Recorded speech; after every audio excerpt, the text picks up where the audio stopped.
We probably could make it 3 or 4 or 5 parts, to be honest with you, because there's just so much good information. But we're just going to take some baby steps today. So my name is Abby Horton. I teach at the Capstone College of Nursing here at UA. I'm an assistant professor in the undergraduate program. I'm a registered nurse. I'm a certified health and life coach, a Wellbema ambassador previously for the Honors College, and one of your wellness class educators. You're welcome to reach out to me at abby.horton@ua.edu. I will be happy to answer any questions you have. If you have feedback or just, want a resource or need to, talk to someone about some of the ideas we discuss in the class, feel free to reach out. I'm more than happy to connect with you in that way. We also will have time at the very end for you to ask some questions. So today we're just going to talk about the clean living lifestyle. We're going to explore that, discuss some important topics around that, how it impacts your health and just your overall wellness and well-being. And then most importantly, we're going to talk about some specific strategies that you can actually implement to adopt a clean living lifestyle. And guys, I will just say my disclaimer is that this is just for educational purposes only. This isn't medical advice, but certainly, like some of the things that I suggest to you today are going to be things that you're like, I'm not quite ready for that. And other things will be a little bit easier for you to kind of adopt and swap out, today or this week. And so definitely know that this is a journey and this isn't something that you can just overhaul in a weekend. At least I don't think you can. And I'll share why in just a second. But focus on what you can control. That's one of my favorite things to say when we talk about wellness and when we talk about changing any kind of habit. Take what resonates with you and leave the rest. Everything that I suggest is not going to be doable or feasible for you, or maybe even desirable for you, and that's okay. Baby steps are, just a really important part of this journey because small progress is still progress, as Laura Casey says. And then please do reach out if you have any questions. So I'm going to tell you a little bit about my story after we talk about what clean living lifestyle is. So clean living defined is a focus on intentional healthy choices in your diet, your lifestyle, and in your cleaning products. And so that's one of many definitions that I could have chosen, but it's where I want to start because I think it's the most basic definition. And when we have a lot of things that we need to change in our life, that's when we can only really tolerate small baby steps and small, tiny changes. That's kind of a coaching principle that you learn when you go through a health and life coaching certification. But I think if we, give a few minutes of thought to that, it makes sense, right? The more weight that we have to lose, the less that we really can do all at once, right? For me, when I started on my wellness journey, it was a weight loss journey, which is common for many people. So I think that, if we take that approach with clean living lifestyle and just swap out one habit at a time, it really does make it more bite-sized and doable and sustainable over the long term. So the mindset around clean living really starts with kind of getting your head right. Like why do you have an interest in clean living? So why don't y'all pop in the chat if anyone feels like sharing, is there a particular reason why you picked this class? Did it just fit with your schedule? Were you just curious, or did you have a specific reason why you wanted to attend today's class? And I will attempt to see the chat in this way. Let's see if we can do it this way. We can minimize. Uh-oh, chat has disappeared. That is We've one got of the interested in challenges. recipes. Perfect.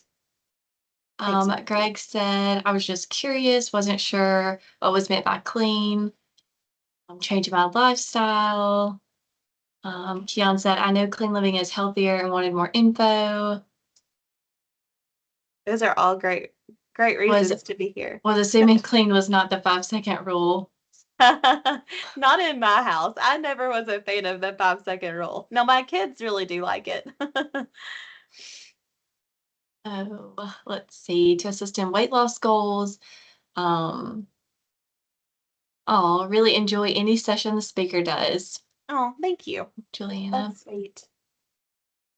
Curious about little changes to get some of the junk out of diets. Those want are a all healthier good. lifestyle, more information, what your take on clean living was and what I can take out of it to alter my daily lifestyle, Those are great. more information, healthier. All right. Thank y'all, and thanks for helping out, Miranda. I'll No go find problem. this. I'll go find the chat at the very end when we have some questions.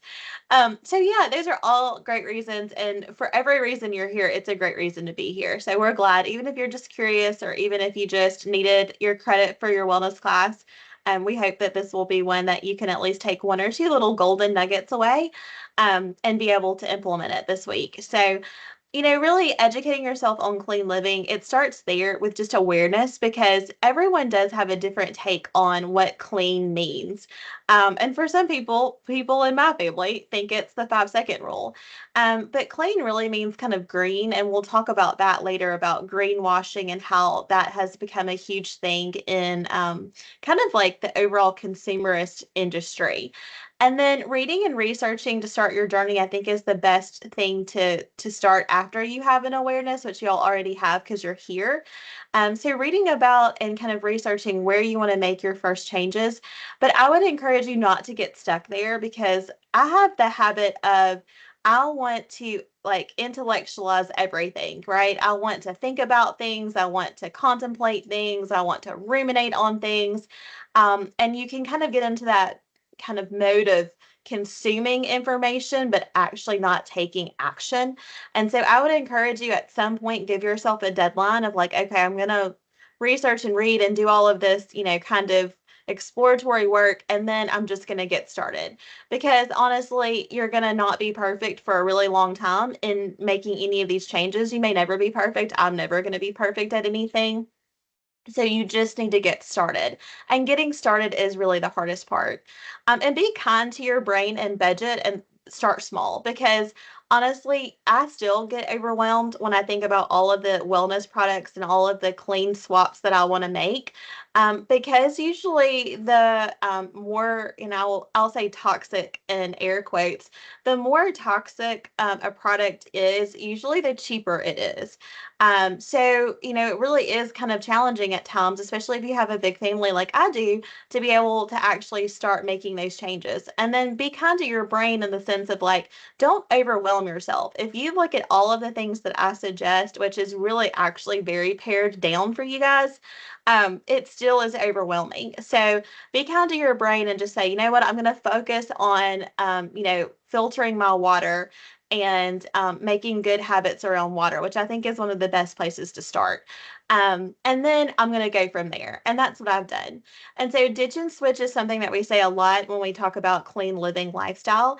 And so it just means that you're ditching and switching one habit and one product at a time. So if you have a conventional household of like, you're just buying what's on the shelves, you're not looking at the labels, you're buying the brands that have been around forever, um, you know, they were here 30 years ago, then they may or may not be the best product. And so you're probably going to have a lot of things that you may want to ditch and switch after you hear what I have to share today.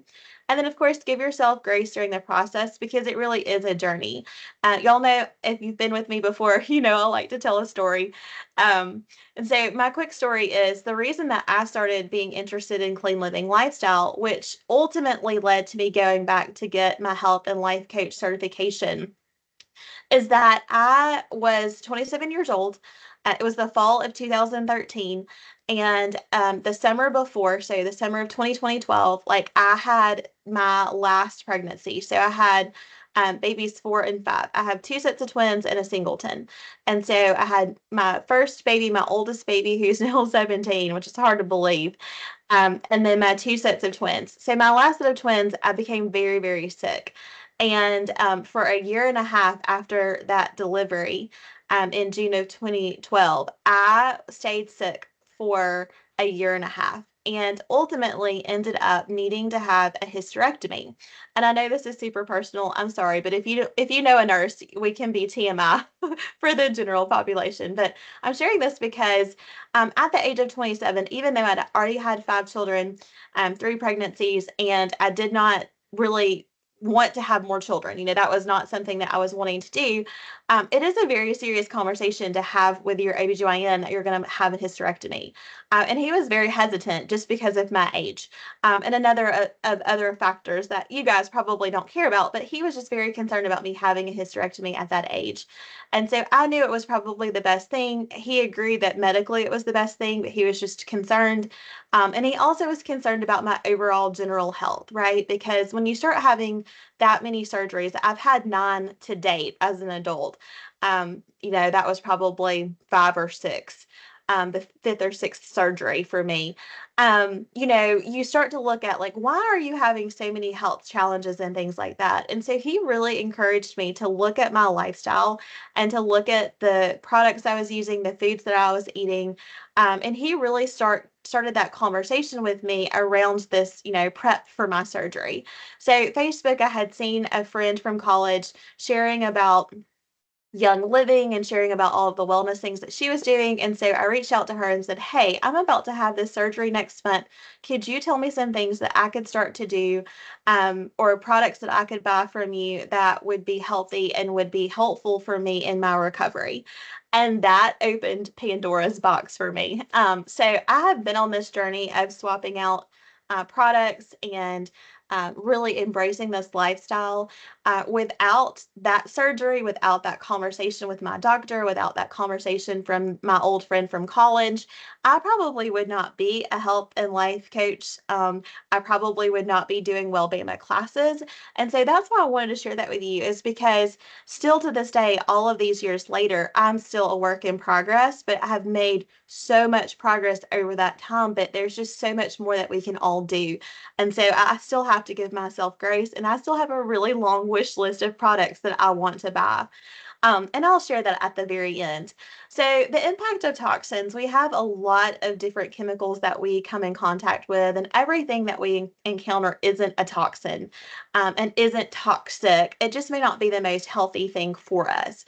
And so, there's things called xenobiotics and xenoestrogens, which are chemical compounds that will often interrupt the normal process of our body in terms of our immune system, in terms of just our cellular health. And so, we all learned about the mitochondria is the powerhouse of the cell in high school biology.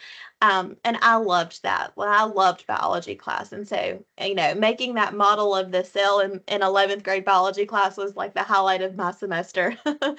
But what we learned about is, oh, it's the powerhouse of the cell, and we really didn't learn much else other than, maybe some structures within the cell.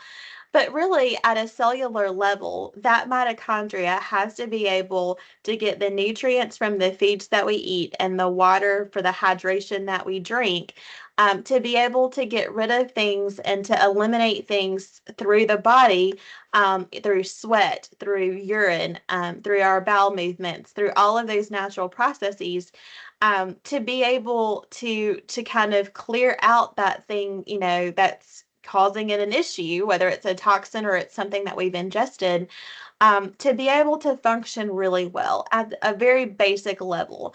And so, the impact of toxins is that if we have too many on board in our body, in our environment, then that cell can't really do its job really well, and it can get overburdened. And so, what that looks like is we can have autoimmune issues, we can have other health issues that creep up. And so, chronic inflammation, things like acne or skin rashes or psoriasis or eczema, brain fog, blood sugar imbalances, anxiety, depression, weight loss resistance. A lot of these we have today. They're very common. Persistent body odor, because one of the best ways to get toxins and things out of the body, any kind of foreign substance that the body doesn't like or can't process, is to sweat that out, right? To cry that out. To urinate that or void that out. And so we also can have thyroid problems, which is really like that engine of our body. And so it is kind of the the mechanism for helping generate energy in our body to make it really simple. And that's that butterfly organ that's in our throat. A lot of times, if we're having thyroid issues, we can feel tenderness there, or we can even see that it's inflamed. And then achy muscles and joints, because as things go out of our body, and if we can't process it the way that we're supposed to through our liver and our kidneys and our sweat and our urine and all of that, our tears, then it is kind of floating around in our body trying to get absorbed or trying to get eliminated through those different routes. And so that can cause some achy muscles and joints. That's not always the reasons. And for all of these things listed, there's many, many other factors. But if you're having a full body kind of systemic reaction to things, then you can, maybe notice that. For my daughter, we get low tox paint to paint the house, and right now we're in painting the house mode. Our house is that kind of age where it needs a fresh coat of paint, and she was helping her dad paint one of the rooms in the house over spring break, and she had an immediate allergic reaction to the paint. We're very sensitive to those kinds of allergens, my daughter and I are, and she immediately had a rash, became pale, and short of breath. And you wouldn't necessarily attribute that to the paint if you didn't know that I'm very sensitive to that as well. And I have almost an immediate reaction, and it's considered a chemical reaction when it's that immediate. And so immediately my husband knew to tell her, okay, you can't help with this paint job. You've got to go find something else to do and get out in the fresh air, drink plenty of water, and that kind of helped her. So it's just little things like that. For other people, it can be air fresheners, it can be candles. You just never know what's going to be the trigger for you when you're having a reaction. And sometimes you don't even have a noticeable reaction, but your body is actually having the challenge. So, 1938 was the last time that the US government passed a federal law regulating things like cosmetics. Um, Even things like some of the foods that we eat aren't well regulated in terms of the chemicals that can be ingested. And so that law had a lot of loopholes that allowed many chemicals and ingredients that are not known to be safe. So we call it generally regarded as safe, GRAS. It's not known to be generally regarded as safe, have been included in products that we're putting on and in our body. And Beautycounter, before they were sold and then had to reconfigure their company, did a lot of advocacy at the national level in Washington, D.C., to be able to say that we need better federal regulations about the things that we're putting on and in our body. And so they actually created this list called the Never List. I'm not going to read it to you, but a lot of the products that we use every day have these chemicals in them. In some of the products that we consume, and if we're putting it on our skin, we're really consuming it because it will eventually get into the bloodstream. So if it's not something that you would want to eat, it's probably not something that you want to regularly or routinely put on your skin. And that's a little bit of a different way to think about it. But I think it can change the way that you approach buying products sometimes once you think about if I'm putting it on my skin, it's essentially like I'm eating it. Of course, when you look at the science of it, obviously it's going to be safer to put it on your skin if it's meant for your skin than ingesting it. But essentially, the products are still getting in your body. So it takes about 26 seconds for you to put something on your skin and for that to enter your bloodstream. And so that really can make us think about what's in our products that we're putting on our bodies.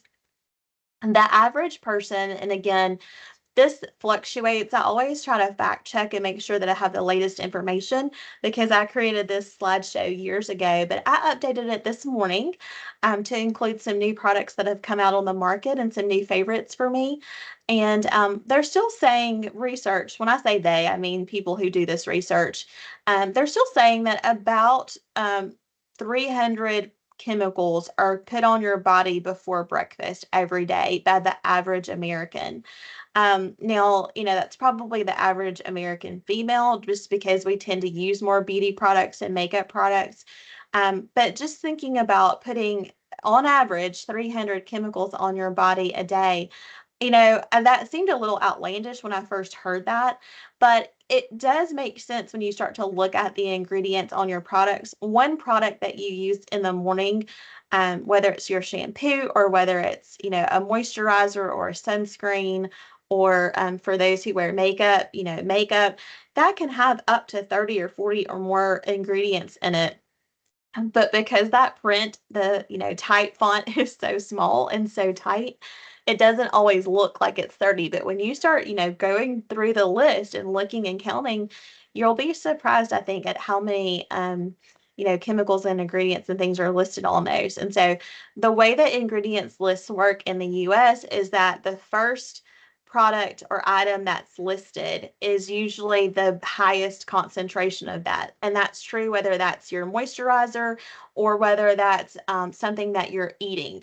And so whatever is listed first is going to be by percentage or volume the most of that ingredient. And so that's really helpful to know. So if you're seeing something like sugar as the first ingredient, a sugar like substance, that's probably concerning, right? And if we're looking at like health and weight loss. For some of the other products, if you can't pronounce any of the names of the items that are listed, that's probably a red flag. That would make me want to look at that more. Um, and I say that for someone that regularly struggles with pronouncing long words. It just, you get tongue tied with it. But if it's even hard for you to think about saying the word, then it's probably a long chemical name. And if you do the research on it, it's probably not got great ingredients in there. So, and I put 8 most toxic things and forgot to update that in my quick review this morning. I used to only have 8. I added some more this morning just because this regularly changes, and it actually has changed since I did this update a couple of years ago. But water bottles, plastic food containers, carpets and sofas, and any furniture that has a lot of chemicals to preserve it, like formaldehyde. Formaldehyde can be very, very toxic to humans, and you can have a lot of sensitivities to it. Pizza boxes, because of the coating on the pizza to make the pizza box, the cardboard, not disintegrate through the heat. So pizza boxes can be some of the most toxic. Now, with that said, the Horton family typically has pizza night every Friday. So we still get food in pizza boxes, but we're not getting it every day. And we're being really mindful of the fact that, we're making an informed choice. Family pizza night on Friday night is a choice where we make that, decision that we know it's not the best option, but it's what we're choosing to do to have this experience. Um, Microwave popcorn is also not the best, again, because of the plastic and the bag that the popcorn comes in. It has a coating on there. If you feel the coating on a popcorn bag that you would put in the microwave, and it has the same kind of feel and coating that you have on a pizza box. And again, it's to protect that from being something that is going to catch fire in the microwave. So it almost has that kind of flame retardant like quality to it. And so it's not great when you put your butter on your popcorn and you're eating it, then you're like really just eating a lot of chemicals. And I know I just ruined popcorn for you, and I'm very sorry, but you can get other ways to make popcorn. You can make it yourself in a popcorn maker. You can make it on your stove like we used to have to do. You can get it already popped in and have a lighter, healthier option actually in a bag, like a chip bag. Those are all better options for microwave popcorn. So I no longer eat popcorn. I would rather have my pizza. So I traded popcorn and pizza. That was my healthy choice there. So personal care products, cleaning products, those are all going to have more chemicals in those. And so that's important for you to kind of understand what you're using. And I'm going to share some of my favorite products with you at the end. Strawberries, I put this one on here just to kind of get your attention. If you see all of those porous holes, strawberries have some of the most porous texture of any fruit or vegetable that you can get. And so for all of those little porous holes that you can see on the fruit, That is a great pathway for, bugs and pesticides and other chemicals and things to get into the fruit and absorb it. So strawberries are regularly going to be on the Dirty Dozen. So there's the list of the Dirty Dozen, the top 12 things that you should try to get as an organic product. And then there's the Clean 15. The 15 kind of fruits and vegetables that aren't as important to prioritize being organic or clean. And so strawberries usually routinely make that list. That list is usually updated every year by the Environmental Working Group and others who help with that. And so I'm going to share that as a resource as well, so you can look that up. And then nonstick cookware, so Teflon.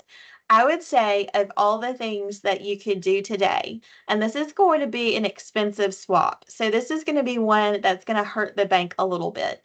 Um, and the budget for sure. But if you can swap out your Teflon, it's usually a cheaper way to get cookware. It's also non-stick, so we love it. So for people like me who don't just love to cook, it really helps because it's hard to burn things in Teflon, although I have done that. But it's got that black coating usually on the pan. And when that starts to flake, but even when it doesn't, when that starts to flake, that can get into your food. So we had nonstick Teflon cookware for years and years and years. And my husband, who does love to cook, believed in cooking on it until like all of that, flaked off. And I was like, no, that just cannot be healthy for you. Even before I started this journey, and he's like, oh, it's fine. Here's the 5 second clean rule. It's going to be okay. Just, blow it off, rinse it off, eat it, consume it. You're good. I'm not that person. And so I finally had to show him the evidence that, okay, non-stick cookware, especially Teflon, especially once it starts flaking, is really, really toxic and it's being absorbed into your feed. He made eggs one morning and I was like, is that Teflon on the eggs or is that pepper? And it was Teflon. And I was like, okay, that has to go in the trash today. And so little by little, we started swapping out our pans for like the all clad, which is very expensive and very easy to burn. And it doesn't always look great if you want, your cookware to look pristine because it's going to get those burn and cook marks on there. And I just have to, channel my inner Ida Garden and say that, it's fine. It's fine. We're just going to let it be well worn and well loved. But that's one of, I think, the most toxic things other than fragrance that we have in our homes that we're regularly using. And then fragrance, air fresheners, candles, scentsies, anything that has a scent that is not from something that's organic, right? If it has to be processed, if it has to be made with a chemical, then that's probably not great. And so if you have one of those little tree air fresheners hanging from your rearview mirror, I would love that to be your happy homework today, that you just throw that away on your way home today. If you have a Scentsy or you have a candle that isn't kind of organic beeswax made with good, clean essential oils, because all essential oils are not created equal. You want a nice medical grade quality essential oil. Um, then burning these candles can be very relaxing, but it can also be a huge source of toxins in your home. Anything that's like a Febreze like product, any kind of plug-in, like the Glade plugins and things like that. Um, there's some new ones today. I think like I don't know if I'm pronouncing this correctly, but like the Pure brand or Pura brand, all of those can be very, very toxic and can be very triggering to people who have allergies. And so, I would say that, the research today shows that people who are regularly experiencing that level of fragrance in their homes and in their workplaces and in their cars, that is the new secondhand smoke. That is what research is showing today. So that would be a great thing to start to swap out. And when you buy products, even if they are more conventional products that aren't considered clean, getting ones that are unscented will be better because at least it's not going to be that second trigger of smelling it through your nose and causing that reaction. Some other toxins that we don't often think about is like diesel fuel. So if you've got to fill up with gas today, throw your tree car air freshener in the trash when you go to fill up with gas. And then make sure that you're not standing outside at the pump. My husband also does that. I think that goes hand in hand with the Teflon and the 5-second rule. But make sure that you get in the car and you shut the door and that you got your window up. Your fuel, whether it's diesel fuel or if it's just gasoline, you don't want to be smelling that vaporized, aerosolized chemical smell. For some people, it can give them an immediate headache. Other people are not as sensitive to it. So based on our hormones, that can make us more or less sensitive to smells.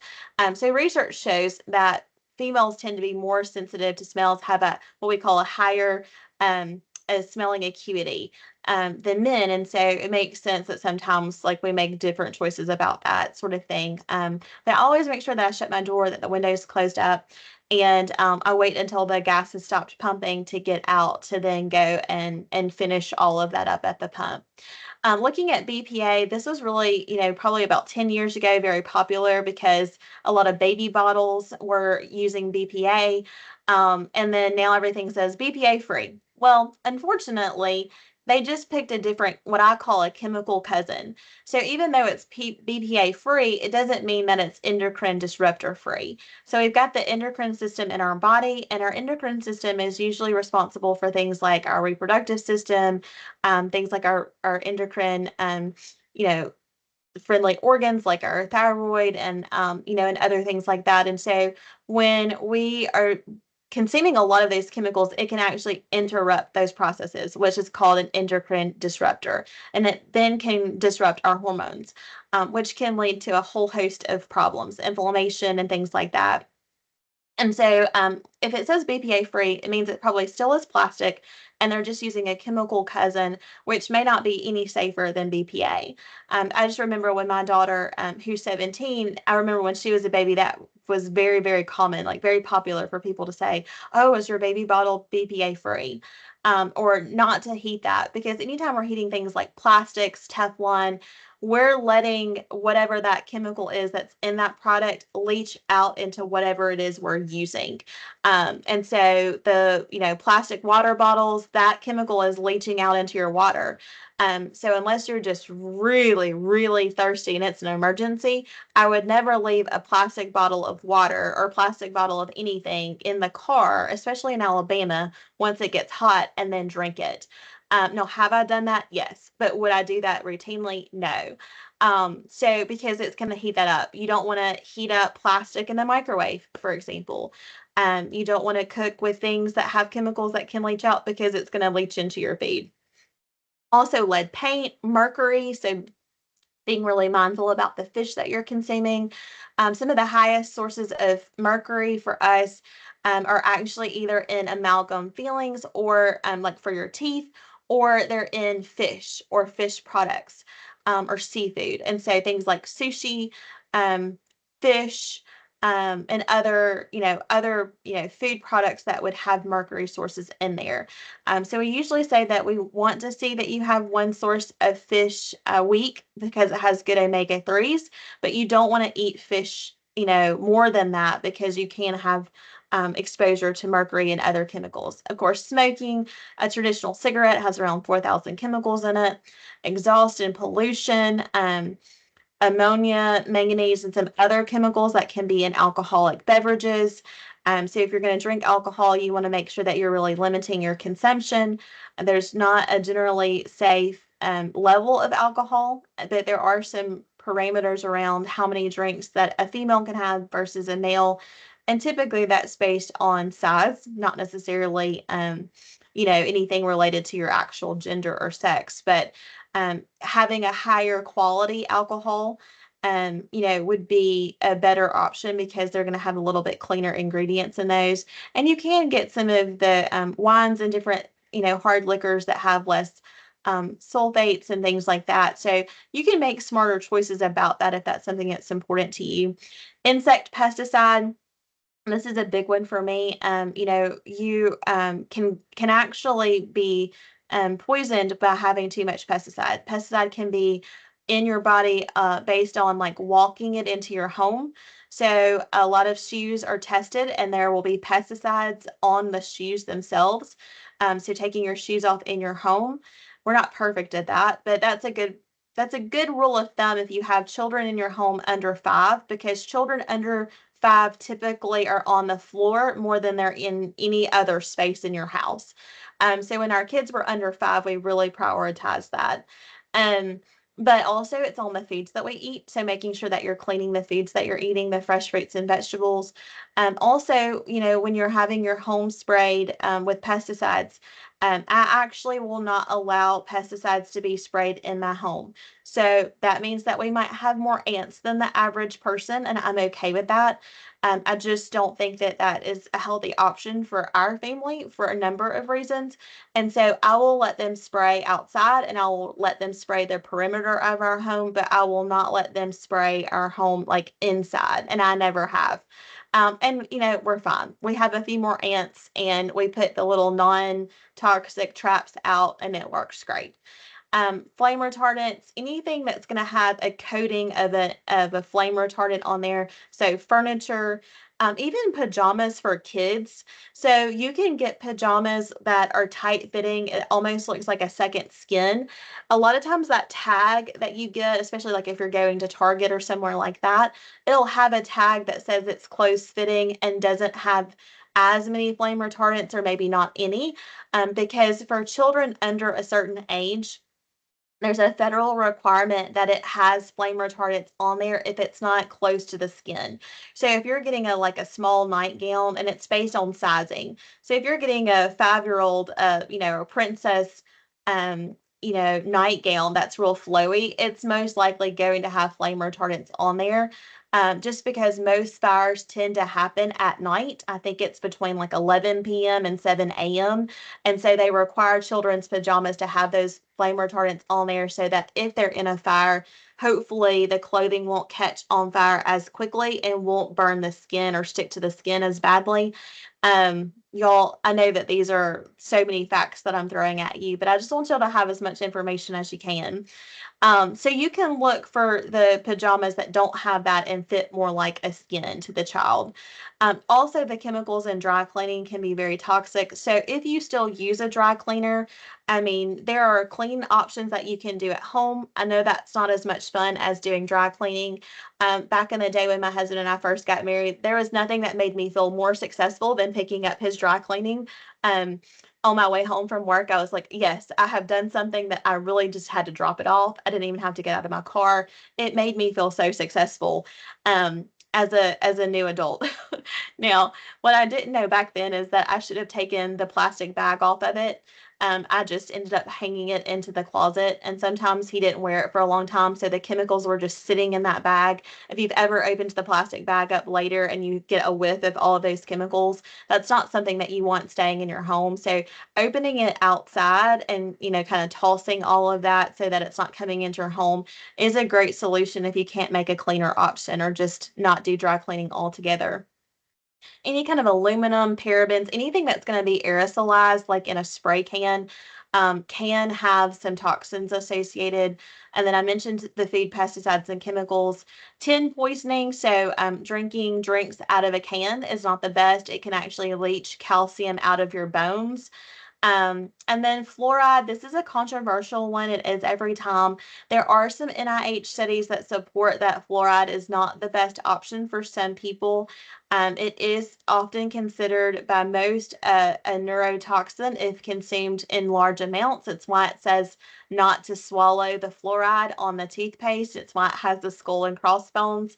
But I know that fluoride has really been a hero for us because of some of the research suggesting that it helps with cavities and prevention of cavities.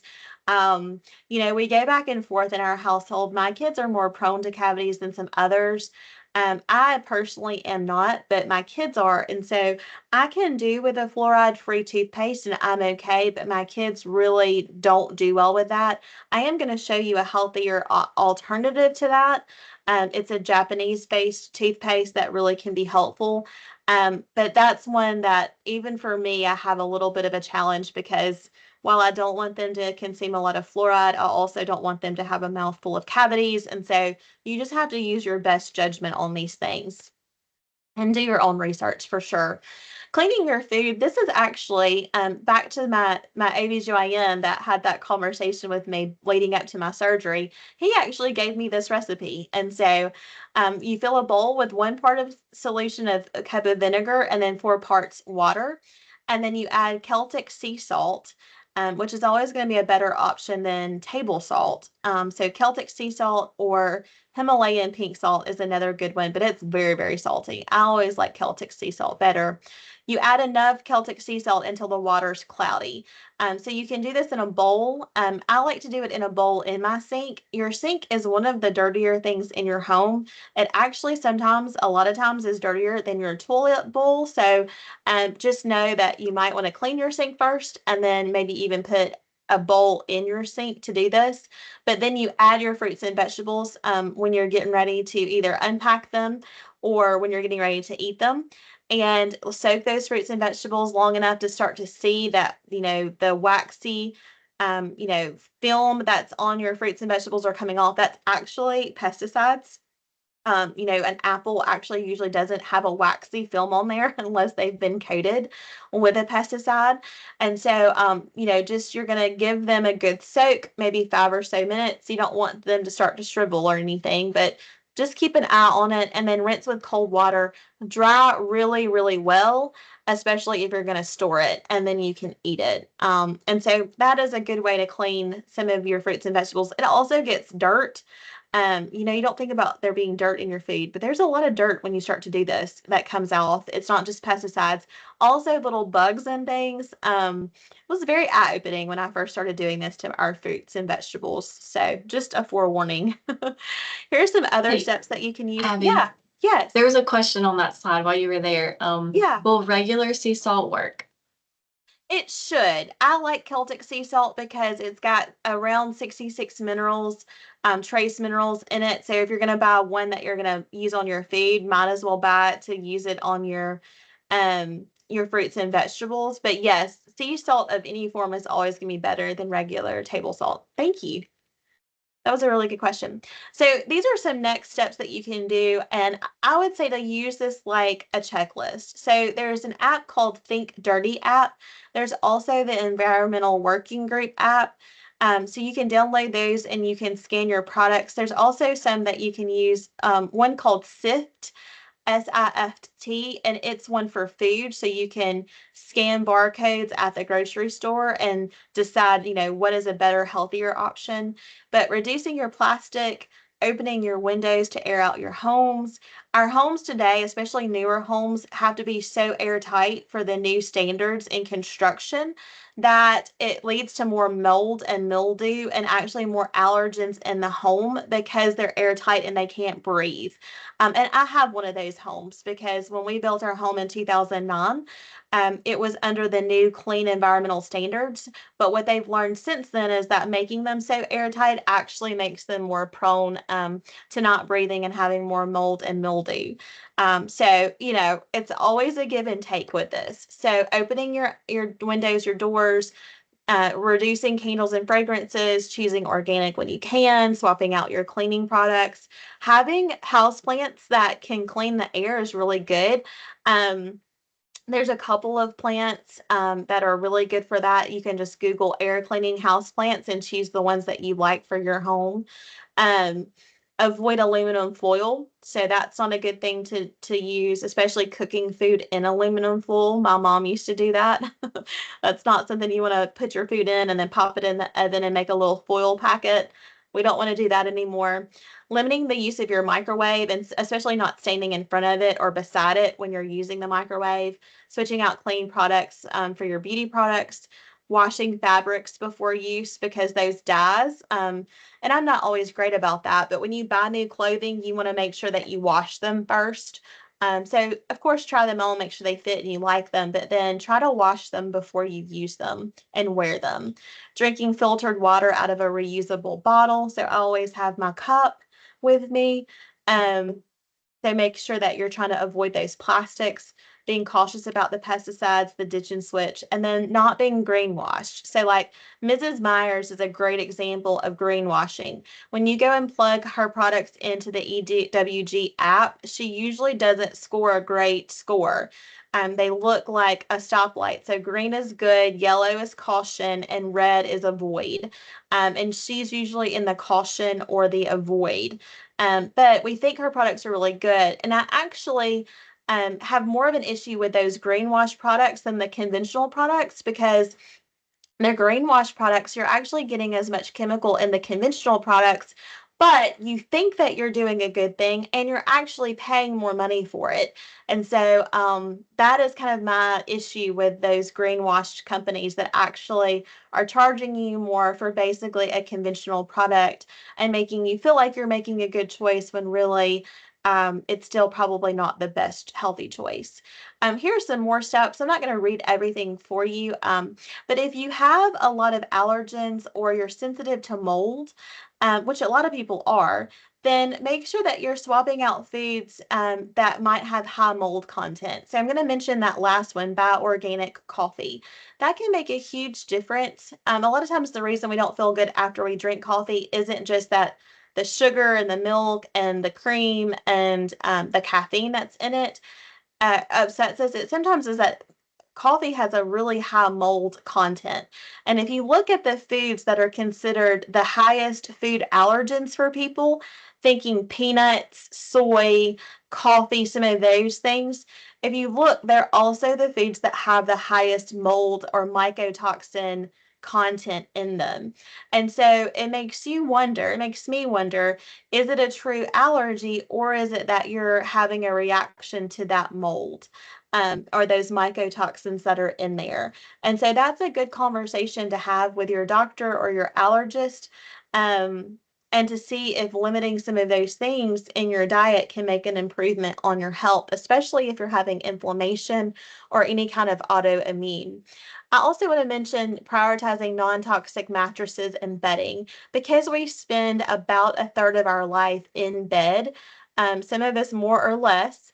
That's a really huge source of having toxins and chemicals. So having non-toxic mattresses and bedding because they off gas for a really long time, especially our furniture. If you ever go into a new home or a new car and it has the new car, new home smell, part of it is that all those chemicals that are off gassing. And so not that can't be fun because we associate that with fun because it's new, right? But a lot of times it's the off gassing of those chemicals. So anyway, here's a really long list of things that you can try as well. And then use antibacterial products mindfully because if it's killing bacteria like hand sanitizer on your hands, then it's also probably leading to some depletion of good bacteria that is in your body. And so we don't want to kill all bacteria. We need bacteria. And we need it in our gut for good gut health. And so just make sure that you're being mindful of that. It's always best to wash your hands than to use a hand sanitizer if you can, and to use a non-toxic soap. So we use bar soap that's homemade, and we use homemade soap that we use essential oils and Castile soap and vitamin E to make sure that it's not harsh on our hands. And that's really, really helpful for us. So lots of places there that you can look. Also, nourishing your body. When your body is nourished and it has all the vitamins and nutrients and minerals that it needs, it's going to be able to handle a toxic load better. One thing that I want to note about this, and I think it's going to be in one of my later slides, is that when we start to lose weight, our fat tissue actually holds the toxins that our body can't process. So when we go on a weight loss journey and we lose a bunch of weight and we actually feel worse, that happened to me, it's because we've got to make sure that we're sweating. We've got to make sure that we're, urinating, voiding is the medical term, that we're having good bowel movements, 2 to 3 a day, which most people are not, that we're able to sweat and move our body and drink plenty of fluids because while we're losing weight, we're losing fat tissue or adipose tissue, and that's where a lot of toxins that can't be processed by the body get stored. And so when we're processing that fat, that's great. We're excited about that. But then we also are releasing some of those stored chemicals and toxins into our body. And that's why sometimes we can actually feel worse. So here are some things that you can do to nourish your body. If you'd like more information on this, we have our wellness class that talks about the top 5 things that you can do for your body, and it goes into how to nourish your body really well. And then this is the Clean 15 and the Dirty Dozen. Again, this gets updated every year. And so you can always Google Clean 15, Dirty Dozen 2025 or whatever year it is, and they will give you the newest, latest information. And it doesn't change much, but 1 or 2 might change over the years. This is the one about weight loss, and so you can see this fat tissue and the things that get stored there. It's not just fat, and extra toxins and extra things that get stored there. It's a lot of things that can get released into your body. So plenty of fluids, moving your body every day, making sure you're sweating, making sure you're going to the bathroom regularly, all really good things to do as you're supporting weight loss. And then moving your body, lots of ideas about how you can move your body well. Having walks after big meals, it's always helpful. A 10-minute walk after a meal does more for your blood sugar regulation than almost anything else can, unless you're taking medication. So if you are taking medication to lower your blood sugar, make sure that you're monitoring that and checking with your provider, because even a 10-minute walk directly after a meal will do wonders for lowering your blood sugar. So just keep that in mind. Also doing 10 to 15 squats, body weight squats, meaning you're going all the way down and coming all the way back up for a squat. Every hour can be more impactful for longevity and for building good muscle than having like a full-fledged kind of HIIT workout that can add a lot of strain and stress on the body. And then resting your body is really important. So this is talking about blue light. So I have my blue light blockers on because I'm doing a lot of computer work today. Limiting your tech and limiting the things that you have in your bedroom when you're resting, which is usually where we rest. Make it a real sanctuary and just swap out what you can. But resting your body in addition to sleep is important. So if you're only resting when you're sleeping, then you're really probably not resting, because your body is doing a lot of work while you're sleeping. It's doing a lot of restoration. And so resting during the day, having 5 to 10 minutes to 15 minutes 3 times a day can be really helpful in terms of giving your body rest. And that might look like a walk, that might look like closing your eyes and listening to a meditation, that might be going to get some water at the water fountain. It can look like a lot of things, but it doesn't have to be complicated. It can be very simple. Reducing your electromagnetic fields or frequency exposure can be really helpful. So things like avoiding devices that have Bluetooth, or turning your Wi-Fi off at night, charging your phone away from your bed. That can be really helpful because all of these things can lead to inflammation.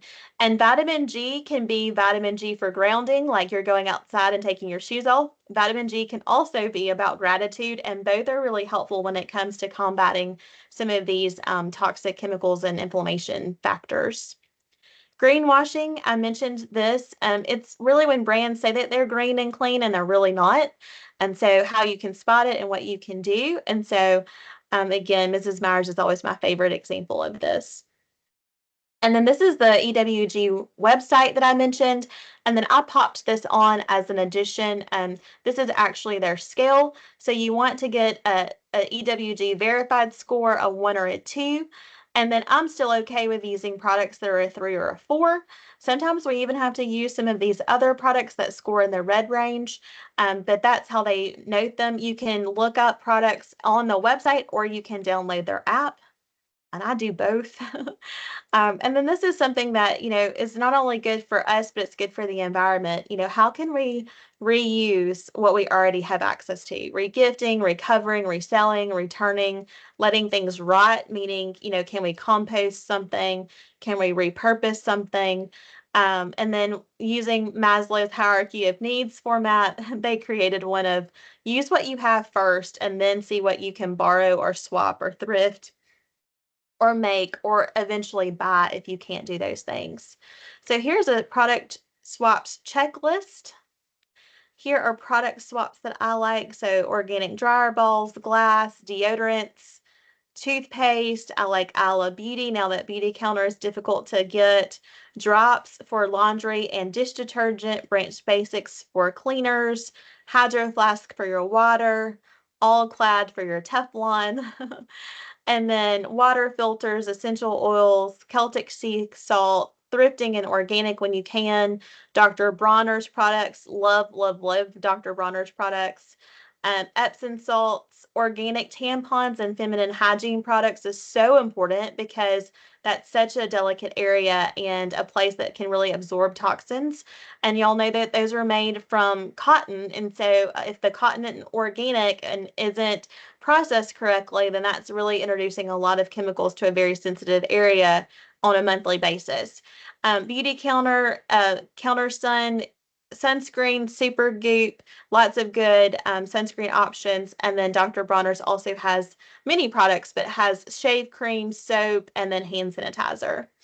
And then these are kind of next level options, purchasing a water filter, the Jolie shower head filter, adding in air doctors to clean your air, rebounders to help move your lymph system, which moving your lymph system helps you clear out toxins better. Red light therapy and sauna have been shown to have a lot of good health benefits in research. So these are kind of next level. These are not the baby steps. This is the bigger purchases and the more brain power. And then some things to ditch in terms of the air fresheners, and then some more resources for you, people to follow to start really learning more about the clean living lifestyle, and some apps that I've mentioned for you to kind of follow. So any feedback that you have is invaluable and we would appreciate it. So things that you hoped that I covered, things that you wish that I had talked about can be really helpful. I'm going to go ahead and find the chat, and I'm going to pull it back over so I can see it. Any questions? I know we're at time. Again, I could spend all day talking to you guys about clean living lifestyle. I'm going to go through. Y'all don't let me make you dizzy. I've got a couple that I tagged that we could come back to at the end. Yeah, absolutely. Lindsay wanted to know more about the dangers of microplastics and how we should avoid them. Absolutely. Anything that's in your mouth, whether it's braces, aligners that have plastic, or whether it's drinking or eating from plastic, just to avoid that. That's the best thing to do, because you're going to consume things like fish. Fish have a lot of microplastics in them. And so if you're eating fish or other foods that have plastics in them, a lot of saltwater foods that you're going to eat are going to have that. You're going to get it that way. And so you just limit it as much as you can. It says that we eat about a credit card worth of microplastics. I want to say a year. Fact check me on that, but I think it's a credit card amount of plastic a year, and it may even be more than that. It may be a week. I'll pop it in the chat. I'll go look that up for you. But just avoiding what you eat out of and in, and then just Google which foods tend to have more microplastics. One swap that I did, so we had like color coordinated cutting boards, and when you're cutting your food on those, you're getting microplastics in whatever food you're chopping. So using like a wooden cutting board is a better option. Absolutely. That's one thing I never thought about. Absolutely. That's a good one. And we made that swap too. It's harder to clean sometimes unless you're going to use we'll use a plastic or a glass one for like meat and proteins and things. But yeah, that's a really good one, Marina. Thank you. And yeah, the fish y'all are talking in the chat about, wouldn't have thought about fish. It's because there's so much plastics in the ocean and pollution. Y'all are exactly right. Y'all go Google that. There's like a whole thing off the coast of California that's like a land feel of plastics. They see it in India as well and around the world, but it's very interesting. Suggest a laundry detergent from grocery store. There are some that are considered green. I would go to your grocery store and just look and then plug them into the app, Nancy. But we really like the drops because it ships to us every quarter and we can change when we ship it. And it's not more expensive than buying it at the grocery store, and it's auto shipped, so I don't have to think about it anymore. It also uses cellulose, which is a plant material. So it's like a Tide Pod, where you can use a pod. A lot of green cleaners like that come in liquids, which is messy with 5 kids. And so I still like the convenience of like a Tide Pod, but it's much cleaner. So maybe try that. Yes, the presentation slides will be posted in here. Miranda will do that if she I hasn't did already. drop them in. Yeah, I can perfect. reshare. Yeah. Miranda, I'm going Uh, through. Do y'all see anything else I missed? there was one, it was more towards the beginning, but what are your thoughts on detox cleanses and teas? Yeah, I think the research is always going to say that those aren't the most helpful. Naturopathic people are going to say that it's essential. And I think it's what works best for your body. I wouldn't do prolonged fasts or things like that. And I would always check with my healthcare provider first. So I don't do prolonged ones, but when I'm feeling really bloated and tired, I will do green juices that I make from home.